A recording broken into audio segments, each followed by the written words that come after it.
Hi friends, అందరూ బాగున్నారు కదండి. మా పెరట్లో కాకరకాయ చూడండి, నిలువు పందిరి వేసామండి. ఇంకా కాయలు చాలా బాగా కాస్తున్నాయండి. చూడండి ఫ్రెండ్స్, ఇవ్వండి పండు కాకరకాయ అండి. విత్తనాల కోసం అని ఉంచామండి. చూడండి, అలా కట్ చేస్తున్నాను. సీడ్స్ చూడండి ఎంత బాగున్నాయో, రెడ్గా బాగా చెట్టుకే బాగా ముదిరిన కాయండి.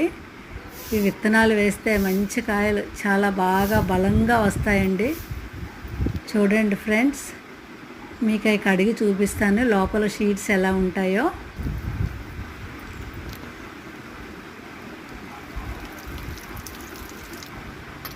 అదిగోండి అలా ఉంటాయి ఫ్రెండ్స్. ఈ వీడియో మీకు నచ్చితే లైక్ చేయండి, సబ్స్క్రైబ్ చేయండి. సబ్స్క్రైబ్ చేసి నాకు సపోర్ట్ చేయండి. ఓకే అండి, థ్యాంక్ యూ.